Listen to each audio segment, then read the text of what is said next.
Hi guys, ഇന്ന് June 8 ആണ് കേട്ടോ. ഓൾമോസ്റ്റ് ഞാൻ ഇന്ന് ഈവനിങ് ഡ്യൂട്ടി എല്ലാം കഴിഞ്ഞ് വന്നപ്പോഴത്തേക്കും എൻ്റെ ബർത്ത്ഡേയുടെ ടൈം എടുത്തിട്ടുണ്ടായിരുന്നു. അപ്പോൾ ഇതേ ചേട്ടൻ പറഞ്ഞിട്ട് ചേട്ടൻ്റെ രണ്ട് ഫ്രണ്ട്സ് എല്ലാം കൂടി ചേർന്നിട്ട് കേക്കും 25 എന്ന് എഴുതി ഒരു ബലൂണും ഒക്കെ സെറ്റ് ചെയ്ത് വന്നിട്ടുണ്ടായിരുന്നു കേട്ടോ.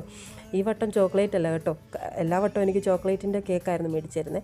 അതിനുശേഷം എന്ത് അവർ 25ഉം 52ഉം കൺഫ്യൂഷൻ എല്ലാം കണ്ടിട്ട് ചേട്ടൻ അതെല്ലാം അറേഞ്ച് ചെയ്ത് വെച്ചു കേട്ടോ, കാരണം വേഗം കേക്ക് കട്ട് ചെയ്യണം. അതിനുശേഷം ഞങ്ങളിതേ കേക്ക് കട്ട് ചെയ്യുവാണ്. ഈ വട്ടം എനിക്ക് ഇച്ചിരി സ്പെഷ്യലാണ് കേട്ടോ ബർത്ത്ഡേ, കാരണം മാരേജ് കഴിഞ്ഞിട്ടുള്ള ഫസ്റ്റ് ബർത്ത്ഡേ, അതിൻ്റെ കൂടെ ഭാവിയുണ്ട്, അതെല്ലാം ഒരു വലിയ ബ്ലെസ്സിങ് ആണ് കേട്ടോ. അതിനുശേഷം അമ്മയ്ക്ക് ഫസ്റ്റ് ബൈറ്റ് കൊടുത്തു, പിന്നെ ചേട്ടന് കൊടുത്തു, പിന്നെ നവി ചേച്ചിക്ക് കൊടുത്തു. അങ്ങനെ അവർക്ക് രണ്ടുപേർക്കും കൊടുത്തു. അങ്ങനെ ഈ ബർത്ത്ഡേക്ക് ഒട്ടും പ്രതീക്ഷിക്കാതെ ഞങ്ങൾ കേക്ക് കട്ട് ചെയ്തു കേട്ടോ.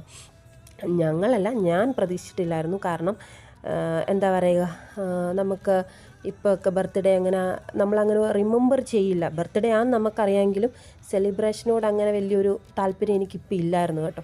പിന്നെ എന്തോ ഭാഗ്യത്തിന് ദൈവം അനുഗ്രഹിച്ച് ഒരു ആയുസ്സും കൂടി തന്നതല്ലേ അല്ലേ.